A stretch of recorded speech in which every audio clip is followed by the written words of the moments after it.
As the NFL draft approaches, we have brought down from the mountain. We have no props, but just imagine the tablets here. The 10 commandments of the NFL draft. Now, how many are your sinner teams going to violate? Probably a lot of them, but we'll get into them. So, number one, first and foremost, never pass on a franchise quarterback. Now, it sounds silly, right? Because, well, 50% of first-round picks bust, bro. Yeah, that whole thing. But situations like what the Bengals are in right now, I mean, Joe Burrow seems to be the numero uno consensus number one franchise quarterback with a bullet. But here's the thing.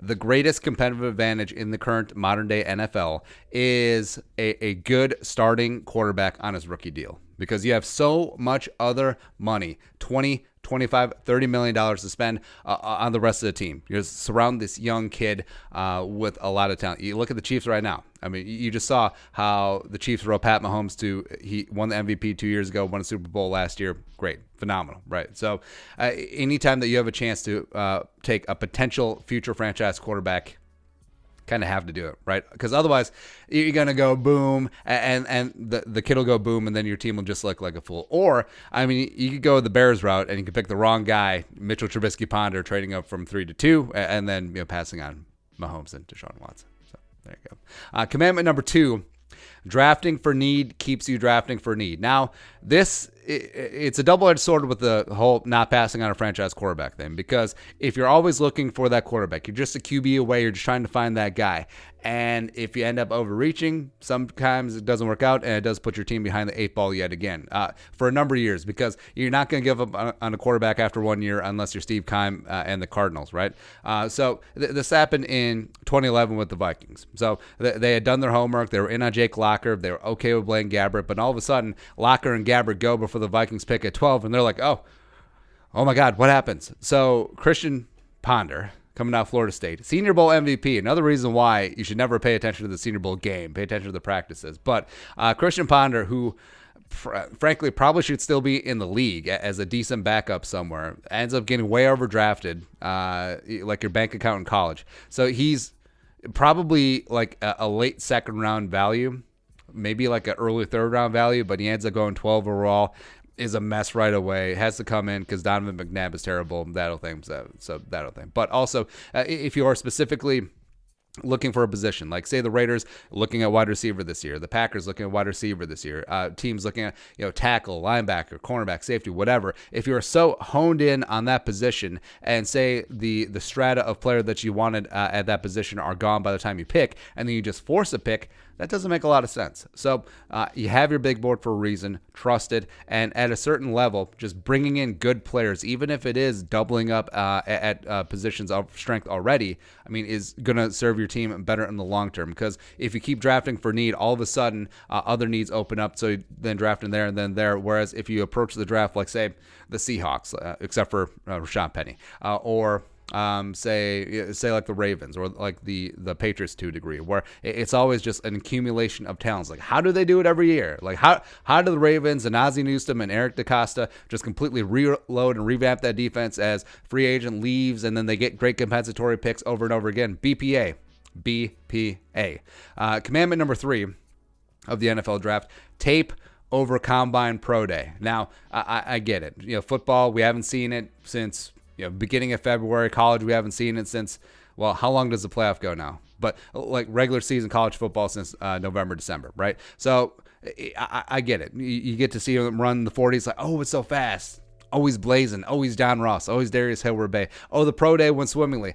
Everyone in the history of mankind had a great pro day except for Teddy Bridgewater because he didn't wear the gloves. But, so it is great. All these combine workout warriors, it is awesome. But if they don't have the play on the field to back it up, what really is the point? So now when a player does have an amazing combine sort of out of nowhere, you do go back and look at the tape. Like, say, Mekhi Becton, offensive line this year.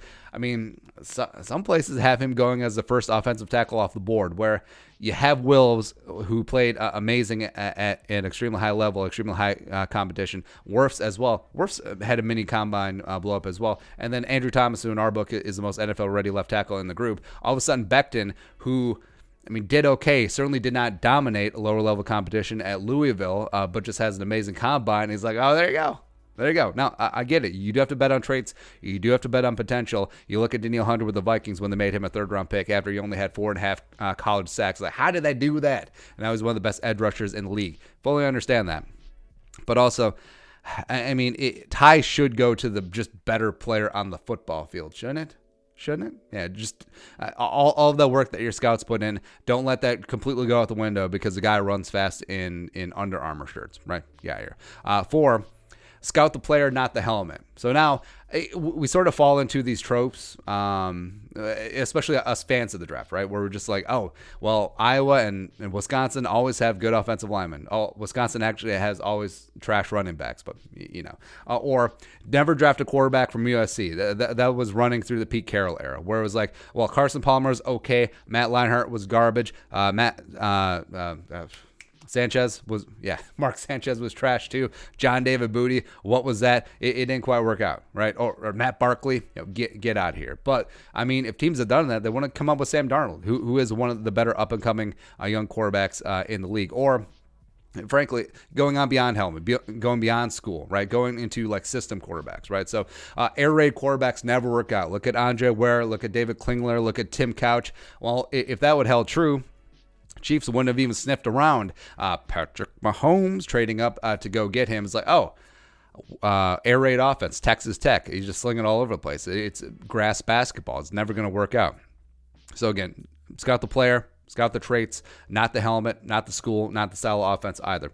Next up, or style of whatever. There you go. Commandment number 5 in the NFL draft: gamble late. Yeah, gamble late in the NFL draft because, the whole thing about taking a safe pick, like you want a day one contributor, I understand that to a degree.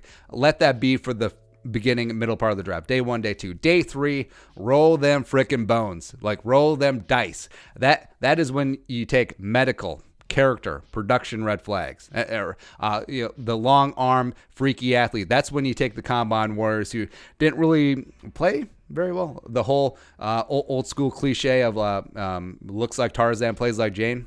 That whole thing. That's when you take a chance of, hey, maybe we can turn Jane into Tarzan. That's the spot to do it. And also, I love all the teams that get all holier than thou. Well, obviously, he has these off-the-field issues that he is off of our draft board. We will not entertain selecting him in the first round at all. He's available in the 4th. Well, that is the whole thing. Where the hit rate on later draft picks are obviously lower for reasons, sifting through the talent. So this is where you take the shot to get the diamond in the rough. This is where you take the shot to take the guy that has the highest ceiling and potentially the lowest floor as well. Because if it doesn't work out, who cares? It was a 5th, 6th, 7th round pick. Who really does care? So roll them bones, roll the dice, baby. Let's go. Number 6, commandment: don't draft a first round running back. Now, we're only a couple of decades, well, not even a decade, like a decade plus removed of 3 running backs going in the first round. I forget what year it was, but it was Cedric Benson, Ronnie Brown, and Cadillac Williams. So not only 3 running backs in the top 5, you had 2 teammates, Cadillac and Ronnie Brown, coming out of Auburn, which, great. Was that 04? It might have been 04. But, lost my train of thought. Just kidding. Just because of the nature of the position, like it is, bell cow running backs are becoming exceedingly rare. Plus, in the NFL, when you're putting 300, 350, even 400 touches per season on your body, that will wear you down to Chinatown. So, guys, you're not seeing running backs, 3-down guys getting to the 30s unless they're Frank Gore, which is ironic because Frank Gore had injury issues coming out of Miami. So it's a bit of an anomaly there, right? So the whole thing about you should not overpay for running backs at free agency or on second contracts too. The Vikings are coming up to that issue with Dalvin Cook, as well as don't spend first round picks on running backs. Just Zeke, anomaly. Christian McCaffrey, anomaly, but exceedingly rare. And now there might not even be any running backs taken in this first round. J.K. Dobbins, Swift, Edwards-Helaire, Zach Moss, maybe they'll be in the day 2 mix, but overall, I wouldn't be shocked at all if the running backs completely brick out this year. And certainly they should not, because this is a much more of a collaborative position now. You have your short yardage guy, you have your receiving back, you have your special teams returner guy to do it all. It is much better as a 3-headed monster just because of so many hits, so much punishment are put on those running backs that it's better to have 3 guys that you like as opposed to having all of your eggs in one basket on one running back. And if you take one in the first round, that's essentially what you're doing. unless it's Rashad Penny, and then Chris Carson's really good. There you go. Number 7 commandment of the NFL draft: go get your guys. Go get your guys. Now, if you have a dude that you rate a lot higher than other teams, he's just sitting there, and even if it's perceived as potentially overdrafting them, go get it. I mean, just go get it. Now, fully understand of the look of overdrafting, and we warned against it before, but if you have a player that you would absolutely love, you adore at whatever round, whatever position, whatever it is, it's just that you cannot see your team without this player, and they probably won't be on the board by the time you come around again. To throw caution to the wind, just go get your guy. Same thing as potentially trade up. Like if you see an opening, if you see a player falling that you really want, you really adore, just go get it. Just go get it. Like trade the picks, move up, go get them, let it go. There you go. Commandment number 8 of the NFL draft: never draft a specialist. Yeah, I said it. Now, drafting kickers in the 5th round, 6th round, 7th round, it's tough. Now, the Raiders completely flipped the script when they took Sebastian Janikowski in the 1st round. Now, he had a great career. Don't get us wrong there. But, I mean, the Bucs in that 2nd round mess, what was the name of that jabroni? I don't even remember it. That's why history will never remember your name. But spending a 2nd round pick on a kicker. Now, it is such a year-to-year position because these guys get in their heads so much that you just really don't know. Honestly, all kickers should be on 1-year deals. And if they're really good, just franchise them and franchise them and franchise them, whatever. Because it is exceedingly rare that a kicker is actually worth a multi-year deal. Like, there are only so many Justin Tuckers in the world. There are only so many Adam Vinatieri's in their prime. Only so many Steven Gostkowski's in their prime. As well as punters. Like, punters are punters. It is whatever. Yes, you can get a great one in Sam Cook. What is the deal with the Ravens and specialists? It's almost like their head coach was a former special teams coach or something. It's weird. It's turning into a Ravens channel, but whatever.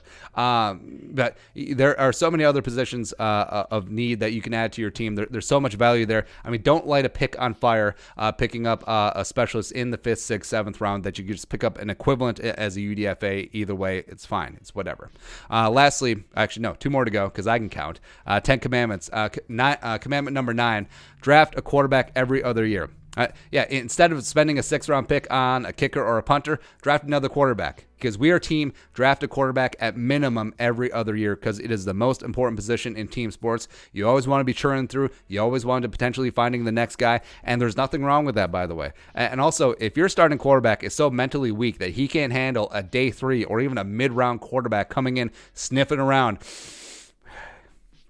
it's my camp now. He's probably not your guy anyway. Because quarterbacks do have to be those alpha, completely cocksure dudes, gunslingers, get after it.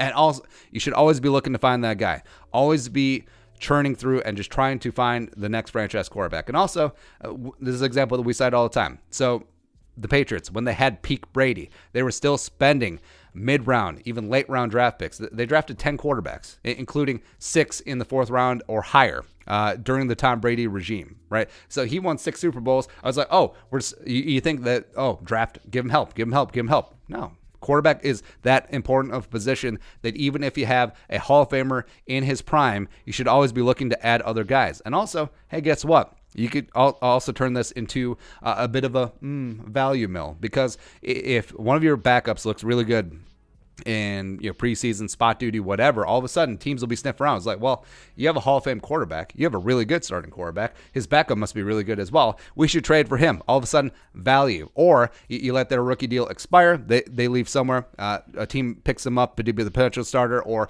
compete for it, and they sign the big money. Oh, compensatory pick. Come on in. That's how the game is played. Always keep drafting a quarterback. If you don't have that guy, always be looking to try and find that guy. Even if you do have that guy, try and find the next guy. There you go. And lastly, commandment number 10. If you don't love anyone, trade out if you can. All right, so that's the whole thing. Don't pick just to pick, right? If there's a suite or a handful of players, like 6, 7 guys that you're just like, whatever. If they're every big board is different. Every single team sees things differently. They have different needs, different scouting departments, different philosophies, different whatever. So when you're up on the clock, if there's 6, 7 dudes, you're like meh on. There may be one dude for another team that's just like, we need that guy.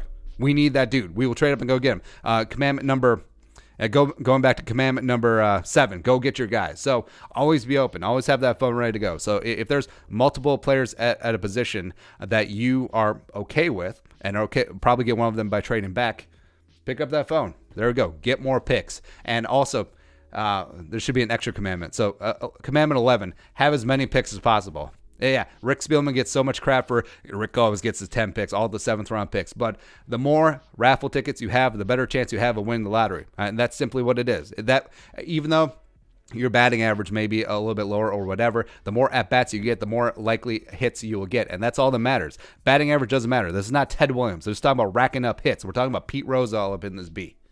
So be Pete Rose. That's commandment number 12. There you go. Those are the 12 commandments of the NFL draft. What are yours? You want to add? We'll just add to the tablets. Why not? Let us know in the comment section below. Subscribe for daily Vikings takes. If you want to support the work, pull us up in the Venmo. Plus give us a follow on social media as well. But until next time, Skull, production value.